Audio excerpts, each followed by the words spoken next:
Hello दोस्तों, channel में आपका फिर से स्वागत है। रिवर्सल ट्रेडिंग सबसे प्रॉफिटेबल ट्रेडिंग स्ट्रैटेजीज में से एक हो सकती है जिसका आप उपयोग कर सकते हैं। आप ट्रेंडिंग मार्केट्स, रेंजिंग मार्केट्स और यहां तक ट्रेंड के अगेंस्ट भी रिवर्सल ट्रेड्स कर सकते हैं। हमने इस प्राइस एक्शन कोर्स की 6th एपिसोड में रिवर्सल से संबंधित कॉन्सेप्ट्स पर चर्चा की है। रिवर्सल्स कैसे काम करते हैं, इसके बारे में बेसिक आइडियाज जानने के लिए उस वीडियो को देखें। हालांकि इस वीडियो में हम प्राइस एक्शन के संबंध में रिवर्सल ट्रेडिंग स्ट्रैटेजीज के बारे में बात करेंगे। रिवर्सल्स आमतौर पर ट्रेंड डायरेक्शन में चेंज से जुड़े बड़े प्राइस चेंजेस को रिप्रेजेंट करता है।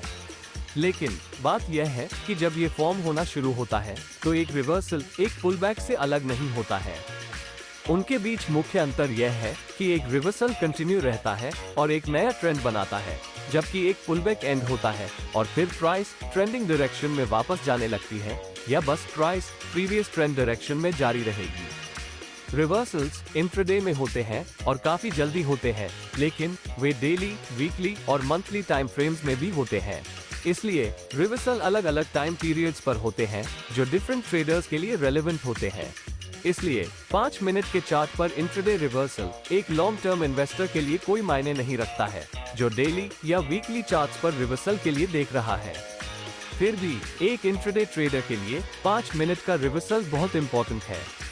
एक रिवर्सल ट्रेडर अनिवार्य रूप से एक काउंटर ट्रेंड ट्रेडर है जो एग्जिस्टिंग ट्रेंड या एग्जिस्टिंग मार्केट मोमेंटम के अगेंस्ट ट्रेड कर रहा है। उदाहरण के लिए मान लें कि मार्केट ऊपर की ओर चल रहा है जो हायर हाइज और हायर लोज की एक श्रृंखला बना रहा है। एक रिवर्सल ट्रेडर के रूप में आप उस अप ट्रेंड में शॉर्ट करना चाहेंगे, या उदाहरण के लिए यदि मार्केट डाउन ट्रेंड में है तो एक रिवर्सल ट्रेडर के रूप में आप ट्रेंड और मोमेंटम के खिलाफ ट्रेडिंग करना चाहेंगे। रिवर्सल ट्रेडिंग, विशेष रूप से ट्रेंड रिवर्सल ट्रेडिंग, मार्केट में ट्रेडिंग करने का एक लाभदायक तरीका हो सकता है। हालांकि किसी भी अन्य ट्रेडिंग स्ट्रैटेजी की तरह रिवर्सल ट्रेड करने का एक सही और गलत तरीका है। इससे पहले कि हम रिवर्सल ट्रेडिंग करने के सही तरीके के बारे में बात करें, पहले मैं समझाता हूं कि आपको मार्केट रिवर्सल्स का ट्रेड कैसे नहीं करना चाहिए, या बस मैं उन कॉमन मिस्टेक्स के बारे में बात करूंगा जो ट्रेडर्स रिवर्सल ट्रेडिंग करते समय करते हैं। पहला और सबसे महत्वपूर्ण पॉइंट, फॉलिंग नाइफ को कैच नहीं करना है। यदि आप यह नहीं जानते हैं कि कैचिंग ए फॉलिंग नाइफ क्या है, तो इसका मतलब है एक लॉन्ग ट्रेड लेने की कोशिश करना जब मार्केट क्रैश हो रहा है। मान लीजिए कि बाजार हर दिन गिर रहा है, तो आपको आंख मूंदकर किसी ट्रेड में एंटर नहीं करना चाहिए, सिर्फ इसलिए कि आप एक रिवर्सल ट्रेडर हैं जो डिप्स में खरीदना और हाइज में बेचना चाहते हैं। फॉलिंग नाइफ के समान एक क्रैशिंग मार्केट को पकड़ने की कोशिश करने में बिल्कुल कोई समझदारी नहीं है। और ऐसा क्यों है? क्योंकि यदि आप बाजार के लो लेवल्स पर खरीदारी कर रहे हैं तो आपके लिए अपना स्टॉप लॉस सेट करने के लिए कोई लॉजिकल लेवल्स नहीं है, कोई सपोर्ट या मार्केट स्ट्रक्चर नहीं है जिसका आप रेफरेंस कर सकें। साथ ही ऐसे कोई इंडिकेशन नहीं है कि डाउन ट्रेंड जल्द ही एंड हो सकता है। और सबसे महत्वपूर्ण बात यह है कि ट्रेंड्स को अपनी डायरेक्शन बदलने के लिए समय चाहिए, जैसा कि हमने मार्केट ट्रेंड्स और मार्केट स्ट्रक्चर वीडियोस में चर्चा की है। इसलिए फॉलिंग नाइफ को पकड़ने से बचें। अब एक और मिस्टेक जो ट्रेडर्स करते हैं वो यह अनुमान लगाते हुए फर्स्ट पुलबैक का ट्रेड करने का प्रयास करते हैं कि यह रिवर्सल होगा। इसका मतलब है कि जब आप मार्केट्स में भारी गिरावट के बाद एक रैली देखते हैं तो आप एक लॉन्ग ट्रेड करते हैं।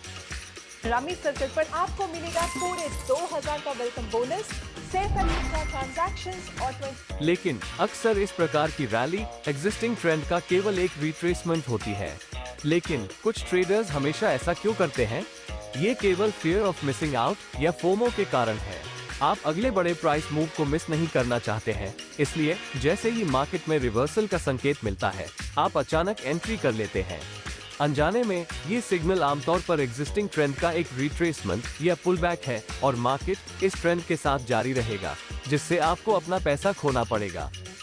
अब हम समझ गए हैं कि रिवर्सल्स के मामले में क्या नहीं करना है, तो हम ये सीखने के लिए तैयार हैं कि मार्केट में रिवर्सल ट्रेडिंग कैसे करें। पहला और सबसे महत्वपूर्ण पॉइंट ये है कि आपके चार्ट पर एक रेफरेंस पॉइंट होना चाहिए। एक रेफरेंस पॉइंट वास्तव में क्या है? रेफरेंस पॉइंट एक ट्रेंड या कंसोलिडेशन या सपोर्ट रेजिस्टेंस या ट्रेंड लाइन या मूविंग एवरेज आदि जैसे एरियाज ऑफ वैल्यू हो सकता है जहां किसी प्रकार की प्राइस एक्शन का मौका होता है। आपके द्वारा एक रेफरेंस पॉइंट का पता लगाने के बाद दूसरा पॉइंट उस पर्टिकुलर रेफरेंस पॉइंट तक पहुंचने के लिए मार्केट की प्रतीक्षा करना है। इससे कोई फर्क नहीं पड़ता कि प्राइस अभी कहां ट्रेड कर रहा है। प्राइस एक्शन ट्रेडर के लिए प्राइसेस के साथ किसी भी प्रकार का कंक्लूजन निकालने के लिए यह एक ऐसे एरिया में होना चाहिए जहां मार्केट पार्टिसिपेंट्स की ओर से इंटरेस्ट हो, या बस प्राइस एक एरिया ऑफ वैल्यू पर होनी चाहिए। विचार करने का तीसरा पॉइंट ट्रेड एंट्री के संबंध में है। जब प्राइस एक एरिया ऑफ वैल्यू तक पहुंचती है तो आपको रिवर्सल कैंडलस्टिक पैटर्न्स की तलाश करनी होगी। आप अपनी ट्रेड एंट्री के समय रिवर्सल कैंडलस्टिक पैटर्न्स जैसे एनगल्फिंग कैंडल्स, पिन बार्स आदि का उपयोग कर सकते हैं। इसलिए जब बाजार में रिवर्सल के संकेत दिखाई देंगे तभी आप ट्रेड में एंटर करेंगे। हालांकि आप बहुत हाई प्राइसेस पर एंटर करने का रिस्क उठाते हैं जो आपके रिवॉर्ड टू रिस्क को कम कर सकता है, लेकिन यह आपको हाई विन रेट देता है। अब चौथा point proper stop loss setting करना है। जब स्टॉप लॉस की बात आती है तो आप इसे एक ऐसे लेवल पर रखना चाहते हैं जो आपके ट्रेडिंग सेटअप को इनवैलिड कर दे। इसका मतलब है कि यदि आपका स्टॉप लॉस हिट हो जाता है तो पैटर्न इनवैलिडेट हुआ है और अब ट्रेड में बने रहने का कोई कारण नहीं है। इसलिए आमतौर पर रिवर्सल कैंडलस्टिक्स के हाईज या लोस का उपयोग करके एरिया ऑफ वैल्यू के रेफरेंस में स्टॉप लॉस रखना एक अच्छा विचार है, जिससे हमारे ट्रेड्स को पुलबैक से बचाने के लिए पर्याप्त बफर स्पेस मिलता है।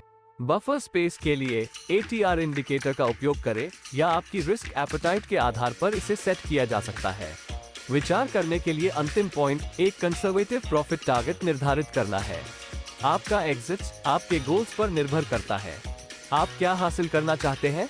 या तो आप एक स्विंग कैप्चर करना चाहते हैं या एक ट्रेंड राइड करना चाहते हैं। यदि आप स्विंग कैप्चर करना चाहते हैं तो अपोजिंग प्रेशर आने से पहले आपको अपने ट्रेड से बाहर निकलना होगा। उदाहरण के लिए, यदि आपने मार्केट में एक लॉन्ग ट्रेड किया है तो आप अगले रेजिस्टेंस लेवल या स्विंग हाई से पहले अपने ट्रेड से बाहर निकलना चाहते हैं जहां सेलर्स आएंगे। दूसरी ओर, यदि आप एक ट्रेंड राइड करना चाहते हैं तो आप अपने स्टॉप लॉस को ट्रेल कर सकते हैं क्योंकि बाजार आपके फेवर में चलता है। उदाहरण के लिए, आप 20 पीरियड मूविंग एवरेज का उपयोग करके अपने स्टॉप लॉस को ट्रेल कर सकते हैं। अब हम जानते हैं कि रिवर्सल ट्रेड्स कैसे किया जाता है। तो मैं आपके साथ 3 टेक्निक्स को शेयर करने जा रहा हूँ जो आपको मार्केट में रिवर्सल ट्रेड्स की पहचान करने में मदद कर सकती हैं। एक रिवर्सल ट्रेडर के रूप में आप स्मार्ट होना चाहिए कि आप कब अपने ट्रेड्स में एंटर करना चाहते हैं। तो अब हम शुरू करें। पहली strategy break of market structure है।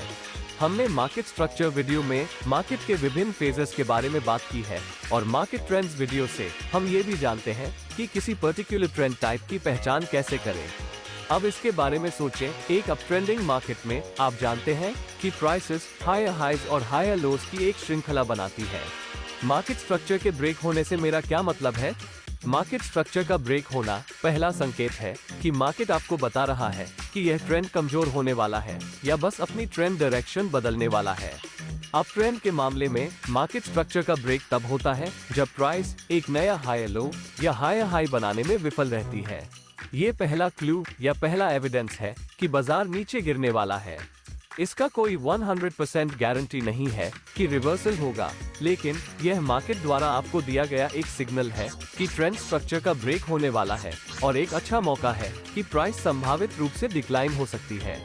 फिर से ये कॉन्सेप्ट जो मैंने अभी आपके साथ शेयर की है, अप ट्रेंड को रिवर्स करने के लिए हम अप ट्रेंड मार्केट स्ट्रक्चर के ब्रेक की तलाश कर रहे हैं। यानी हम जो देख रहे हैं वो लोअर हाइज और लोअर लोज है जो एग्जिस्टिंग अप ट्रेंड सेटअप को इनवैलिड कर देता है। इस पॉइंट पर आपके पास वास्तव में एक लोअर हाई है और जब प्राइस प्रीवियस हायर लो द्वारा बनाए गए सपोर्ट एरिया से नीचे टूटता है तो आपके पास एक लोअर लो भी होगा। यह आप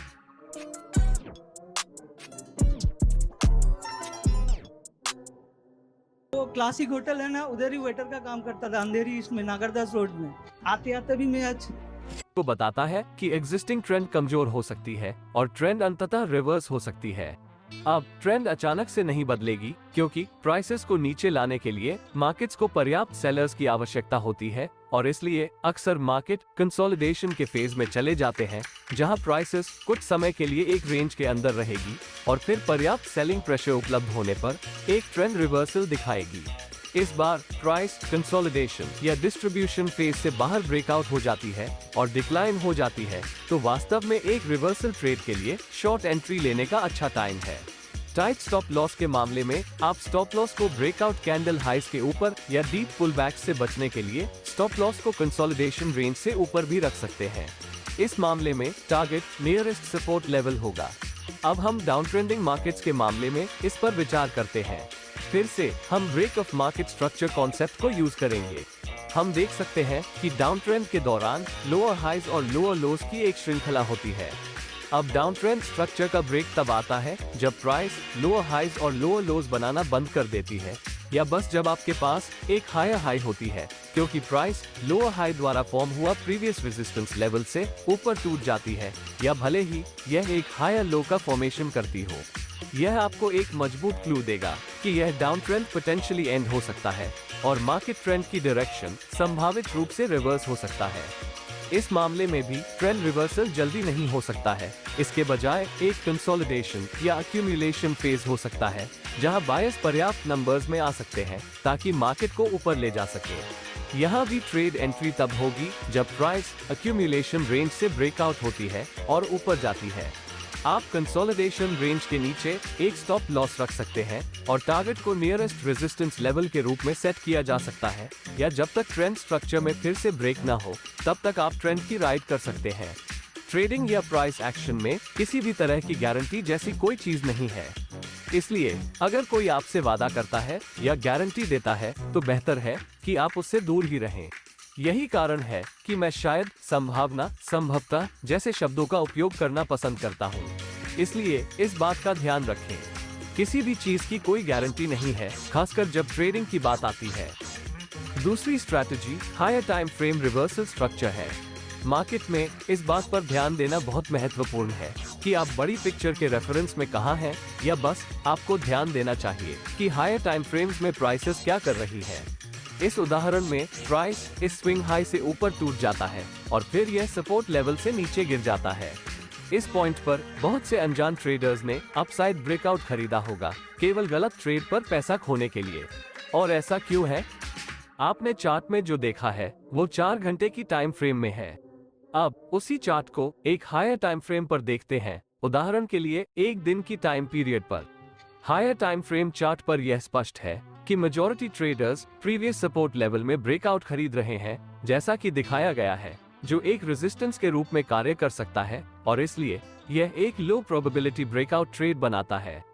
इसका मतलब है कि वो ह्यूज सेलिंग प्रेशर के अगेंस्ट खरीदारी कर रहे हैं। आपको क्या लगता है कि क्या होगा?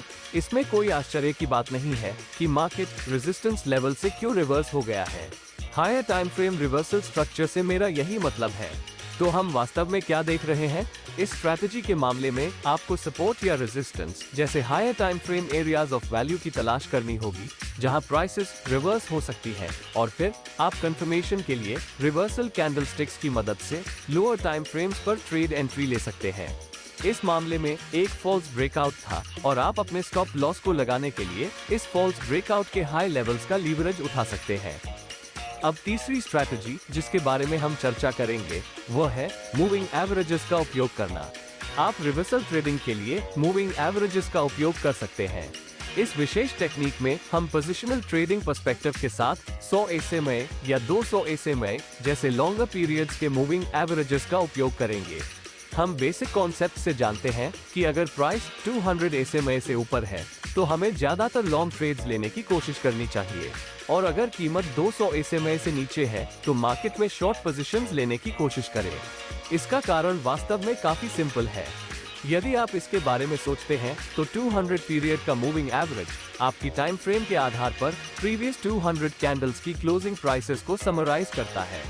यदि प्राइसेस अभी 200 SMA से ऊपर है तो यह आपको बता रही है कि प्राइस का ट्रेंड अप ट्रेंड है, और इसी तरह यदि प्राइसेस अभी 200 SMA से नीचे है तो यह आपको बता रही है कि प्राइस का ट्रेंड डाउन ट्रेंड है। आप जिस पर्टिकुलर चार्ट में ट्रेड कर रहे हैं उसके लॉन्ग टर्म ट्रेंड की पहचान करने के लिए यह एक आसान तरीका है। ये आप जिस चार्ट पर ट्रेड कर रहे हैं उसका लॉन्ग टर्म ट्रेंड क्यों है? ऐसा इसलिए है क्योंकि यह 5 मिनट की टाइम फ्रेम कैंडल्स का 200 मूविंग एवरेज हो सकता है। ये वास्तव में एक लॉन्ग टर्म ट्रेंड नहीं है, क्योंकि यह 5 मिनट की टाइम फ्रेम है। इसी तरह ये डेली टाइम फ्रेम पर 200 मूविंग एवरेज हो सकता है। फिर यह एक बहुत लॉन्ग टर्म टाइम पीरियड है। तो वास्तव में चार्ट का लॉन्ग टर्म ट्रेंड आप किस टाइम फ्रेम पर ट्रेड कर रहे हैं उस पर निर्भर करेगा। इस उदाहरण के लिए 200 SMA और एक दिन की टाइम फ्रेम का उपयोग करें। यहाँ प्राइस 200 SMA से ऊपर है। इसका मतलब है कि आप इस मार्केट कंडीशन में लॉन्ग ट्रेडिंग अपॉर्चुनिटीज की तलाश करना चाहते हैं। हम एक एरिया ऑफ सपोर्ट की योजना बना सकते हैं और हर बार जब प्राइस सपोर्ट एरिया में आता है तो यह एक प्राइस रिजेक्शन बनाता है जो हमारे ट्रेड सेटअप को वैलिडेट कर रहा है। लेकिन ध्यान देने वाली मुख्य बात यह है कि प्राइस एक कंसोलिडेशन बना रहा है और इसने कई बार सपोर्ट लेवल का टेस्ट किया है। और आप जानते हैं कि एपिसोड 6 में सपोर्ट और रेजिस्टेंस के बारे में चर्चा की गई सिंपल कॉन्सेप्ट से इसका क्या मतलब है, और वास्तव में ऐसा ही हुआ। प्राइस सपोर्ट लेवल से ब्रेकआउट हो गई और यहाँ तक अच्छी मोमेंटम के साथ 200 SMA से नीचे चली गई। इन दोनों एरिया ऑफ वैल्यूज से किसी भी प्रकार की कोई प्राइस रिजेक्शन नहीं थी। अब आपके पास शॉर्ट बायस हो सकता है क्योंकि प्राइस 200 SMA से नीचे ट्रेड कर रही है और आप मार्केट में शॉर्ट ट्रेड्स लेने के अवसरों की तलाश कर सकते हैं। इस तरह आप वास्तव में 200 SMA का उपयोग कर सकते हैं ये जानने के लिए कि आपको मार्केट में लॉन्ग होना चाहिए या शॉर्ट होना चाहिए।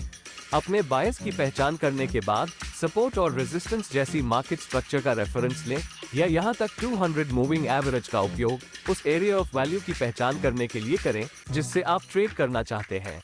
और कभी कभी प्राइस 200 SMA का टेस्ट करेगी जो रेजिस्टेंस का एरिया है, और अगर यह हाइस के ऊपर एक फॉल्स ब्रेकआउट साबित होता है तो हम रिवर्सल कैंडलस्टिक पैटर्न की मदद से नीचे की ओर एक रिवर्सल ट्रेड ले सकते हैं। वैसे भी 200 SMA ट्रेंड रिवर्सल की पहचान करने और ट्रेंड के राइट साइड पर ट्रेड करने में आपकी मदद करते हैं। अब ये कुछ तकनीकें हैं जिन्हें आप अपना सकते हैं और मार्केट कंडीशंस में बैकटेस्ट करके जांच सकते हैं कि क्या वे आपके लिए काम करते हैं, और यदि ऐसा होता है तो एंट्री और एग्जिट्स का निर्णय आपकी रिस्क एपेटाइट और पेशेंस के आधार पर किया जा सकता है।